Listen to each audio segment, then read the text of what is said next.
It's Saturday, November 22nd, 2031, and after the worst season of the series, I still have a job with the Sacramento Athletics. We finished 64-98.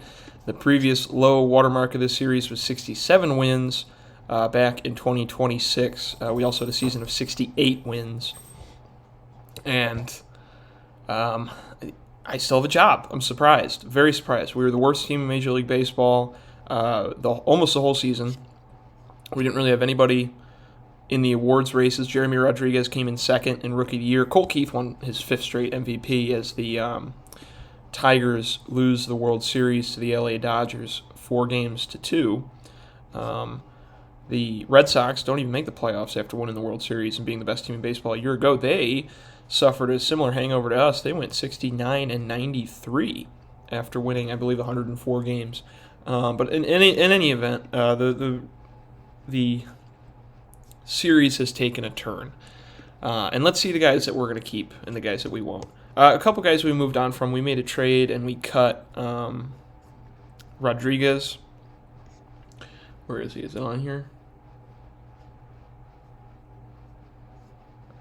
Noragumi Matsumoto claimed on waivers. All these guys got claimed on waivers. Bassnagel, Breida, Millington, Vieja, Besteman, who was I called up a bunch of guys that really had no hope of ever making the club if we weren't this bad. Like Besteman was a third-round pick, and I wanted him to make the club. Jonathan Jordan was waived. Drew Jones was waived and is now with the Braves. Josh Fleming claimed by Texas. And then we released Carlos Rodriguez, who had a very poor season with us and wanted like $3 or $4 million. Replaced the entire coaching staff. And if I can find the one trade that I made. Here it is. Brandon Hughes and Braden Montgomery sent to the Detroit Tigers. Montgomery goes back to the Tigers. Brandon Hughes, a graduate of Michigan State University, goes to his hometown team. Montgomery had a season in which he played poorly. Poor defensively in left field, and in right field, that's Connor Griffin's spot, so he's not taking him over there. He had some ratings regression after his breakout season a year ago. Still with 27 homers. I mean, he's a valuable player, but he wanted nearly $6 million in arbitration, and you know where we are and what we are. We can't afford that right now, so we trade him for Jeremy Johnson, who can play first base and some corner outfield positions. Very, very talented defensive first baseman. He's hit every step of the way in the minors, so hopefully, despite his 221 plate appearances in the major leagues, that is just his adjustment period to the bigs. Not expecting a ton from him. We traded a guy who was pretty poor last season. Brandon Hughes was okay. FIP-wise, he wasn't. He's 35, almost 36. So I was okay moving on from him. We also acquired Brady Ebel, who had kind of the reverse of Johnson. I can't even remember. Yeah, Jeremy Johnson. Brady Ebel, third baseman, can play some corner outfield as well as first base. And he's got a little more ways to go as a prospect, but he's a lefty infielder. And we needed some lefties. We have a lot of righties. He'll have a chance to compete for a spot on the Major League club. So those are the three moves we made prior to the free agency filings. Let a number of players go. Welcoming Gonzalez is back. Manuel Pena is back. Chase Young is back despite finishing the season with negative 1.1 F4. I should go into the full season for these guys. Connor Griffin was the best player on the team, 3.4 F4, 122 OPS plus.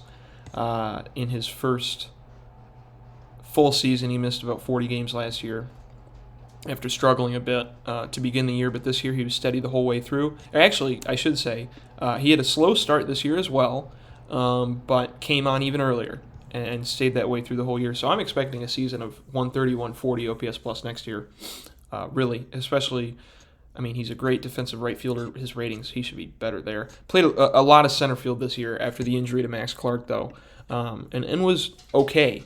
But Clark was a Gold Glover, and he was out for a majority of the year. Jeremy Rodriguez kind of hit a rookie wall and cooled off in August and September after an all-star caliber season through the first few months. Ended up as a slightly above-average third baseman. And, you know, for a guy in the minimum, that's a good player to have.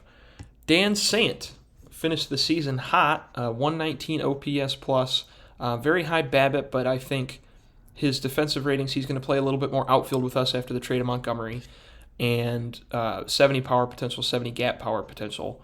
That's a really interesting player, despite the low contact and low avoid Ks. And a decent eye at 55.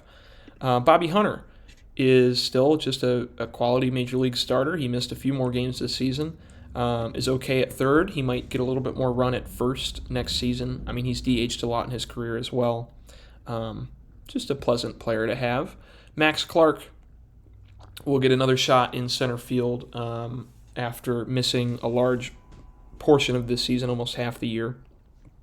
But when he was in center field, he was great defensively. So this bat with that, I'm ready to keep trying with him. Manuel Pena is back just because we don't have proven lefty infielders on the team right now. He wanted nearly $4 million in arbitration. I gave it to him. After he came back from injury, he had a, what do you have? Fractured finger, missed 4 weeks, but came back in August and September and hit the cover off the ball, but with a very high BABIP. So, he's been with the team for a while, so he'll have his chance to be with us. But at this point, we know who he is. He's a league average hitter, slightly below average, that can play a good defensive second base. And as long as he can be that, he can have a spot on the team. That's a valuable player, in addition to being able to play third and short. No outfield, though, for him. Takung Su, 61 OPS plus, 1.1 FWAR. The bat ratings have come down a bit, and it's going to be an open contest between him and Mauricio Albaladejo, whose defensive ratings have increased. And I think he has a possibility to be a better, more valuable player. Evil we talked about. Alfredo Duno, a bit of a drop-off in this season. There will be an open competition at catcher between him, Davison Gutierrez, and Tim McFarland. I think McFarland as the lefty will stay, but Gutierrez might have a chance to make the opening day roster over Duno after the last 2 years of subpar play from him. McFarland, excuse me. Bo, stop barking. McFarland didn't do much this season. Chris Sinclair came up for a bit. He played 5 games, all off the bench, had 3 hits, and I'm excited for him to, maybe have a good spring training and break camp with the club. If his gap power can go up, he can be a really good player even with this low eye, and he can play a good corner outfield as well. A little bit of first, too, for Sinclair. Gutierrez, all this was with the Mets. Who else we have? Grady Emerson, who did not have any plate appearances with us at the big league level, but came back and played well in the second half of the year in AAA. He could be ready, depending on his showing in AAA. Zach LaValle is probably more ready, though, after a really good year in AA, struggled a bit in AAA. But these 2 guys are the lefties that I would want to have replace Manuel Pena, but they're not ready yet. Mike McCall is on the 40-man roster. He had a very good season in AAA. And now we have a competition with that right-handed first baseman, because Jace Young, I'm not going into the season with him as the only option, with Gabriel Martinez being a free agent. Jeff Wagner had 36 games at the big league level after killing it in double and AAA this season. A righty second baseman. I think we have to move off of one of these second basemen probably for a starting pitcher this offseason. We simply have too many of them, and there are more coming up the minor league system. Ismael Ayala is one of them, and he's already fragile, but he's actually a better overall player than Wagner. So that's a catch-22 there. Jeremy Johnson we talked about, and then finally Jace Young. On the pitching side, we had a number of players make their debut. Bo! Stop that. We had a number of players make their debut. I talked about some of the guys that got claimed off waivers. Joe Little didn't get any votes for Rookie of the Year, surprisingly, but I thought he pitched very well and was our number 1 starter for most of the year. Pat Brasseur was a good number 2, although he is a good number 2 on a team that won 64 games, and his stats will indicate that. Gonzalez Was unlucky, but I brought him back just because he's a good talent. And then Estes finished the season as the closer. He's unhappy because he wants to be a starter, but I mean, maybe we have a spot for him. I like him better in the bullpen, and he succeeded. He was unlucky as well. Jamie Maynard came over from the New York Yankees and did not pitch as well with us as he did with them, unfortunately, but I think he's got a chance to be a decent lefty, whether that's a long man or a starter. Josh Range, I thought, pitched very well, better than I expected him to. His ratings came up to a 45-45, and he had a 3.67 ERA and 34 1/3 innings pitched. He was very good in AAA, and he'll probably stick around in the big league club. The problem is now that he is fragile following this forearm inflammation injury at the end of August. Jeff Moody, we claimed on waivers from St. Louis. He pitched 31 2/3 innings for them. Had a good season in AAA, not so much in the bigs. Jaden Baptiste had 28 2/3 innings, 3.77 ERA. We had a very average bullpen this year.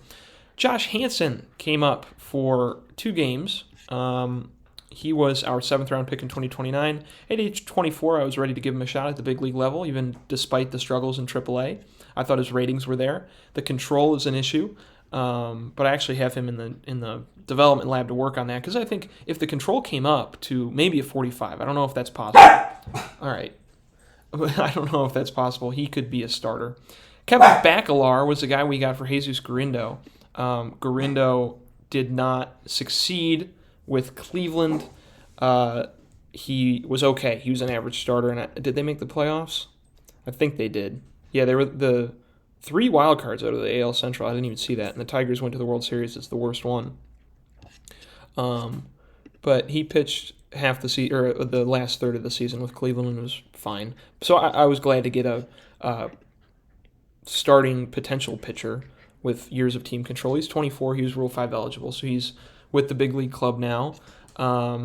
Struggled a bit in AAA, but that was with the Cleveland organization. He excelled at AA this year, but he's got some room for growth. Cole Mathis, not great. Who else do we have? Chae Bong Kim was Rule 5 eligible, so he is on the 40-man roster because I think he's close. Even despite his age at 21, he had a good season in AAA, and he's closer than Bacalar, who is 3 years older than him, I would say. Cam Caminiti came in and pitched okay for us, 4.07 ERA. I think he's getting kind of a two-way bump that Cam Caminiti gets. He's not playing the field at all, though.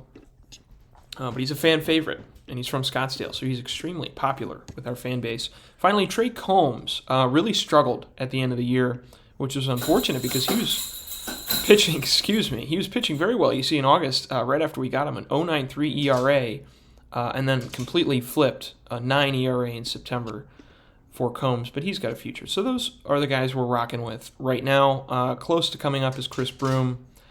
Close to coming up is Daxton Levin.